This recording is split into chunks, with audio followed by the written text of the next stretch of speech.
আজও এই সংস্কারের কথাটা কখন আসছে, বিশেষ করে জুলাই আগস্টের অভ্যুত্থান বলি, আমি গণ অভ্যুত্থান বলি, এবং এই গণ অভ্যুত্থানকে অন্য যে কোনো অভ্যুত্থানের চাইতে অনেক বেশি বৈশিষ্ট্যমণ্ডিত, সৌকর্যময়, সুন্দর মনে করি।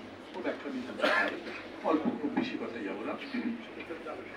এই অভ্যুত্থানটা যখন হয় তখন অভ্যুত্থানের মধ্যে কতগুলো জিনিস এরকম করে দেখা গেছে, যাতে ওই যে কবিতা বলে পড়ে সবার বাংলাদেশ এর পৃথিবী অবাক তাকিয়ে হয়। সবাই শুনেছেন না, শেখ হাসিনা ক্ষমতায় থাকবেনই, ছাড়বেন না।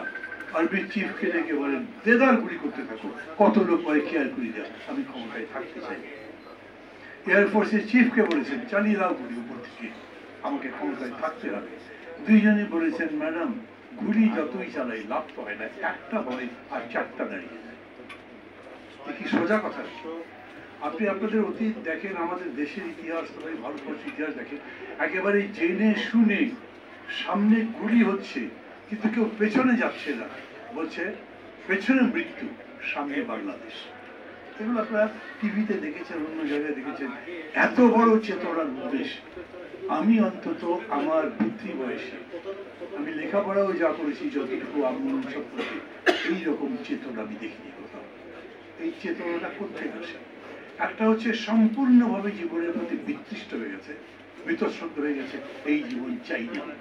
যেরকম উগান্ডার ছেলেরা বলেছে, আপোষ করতে করতে, নথি স্বীকার করতে করতে আমরা ঘেন্না হয়ে গেছি, এইবার সাহস দেখাতে চাই। এইরকম বাংলাদেশের যুবকরা ওইটা দেখিয়েছে, আমরা এদের সামনে নথি স্বীকার করব না। আমার পাশে রিপন বসে আছেন, আমি আশা করি কিছু মনে করবেন না।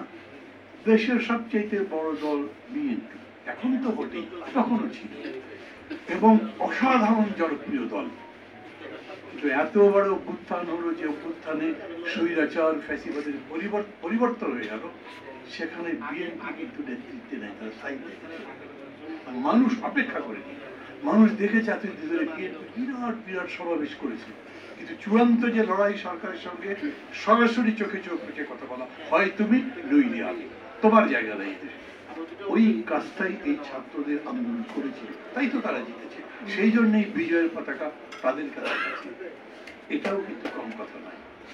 আর একটা বিষয় আমাদের বিবেচনায় রাখা দরকার, এই পুরো আন্দোলনের মধ্যে এই যে যেরকম করে স্লোগান দিয়েছে একটা জেনজি, মানে একটা ইন্টারন্যাশনাল স্লোগান। জেনজিটা কি? ওরা অনেক ছবি বানিয়েছে, অনেক ভিডিও বানিয়েছে, ডকুমেন্টারি বানিয়েছে, হয়তো অনেকে আপনারা দেখেছেন। এই জেনজি আমাদের আগের জেনারেশন, ওদের দেশে করে 20 বছর পরে বা 25 বছর পরে কি 15 বছর পরে একটা জেনারেশনকে স্টাডি করে। এই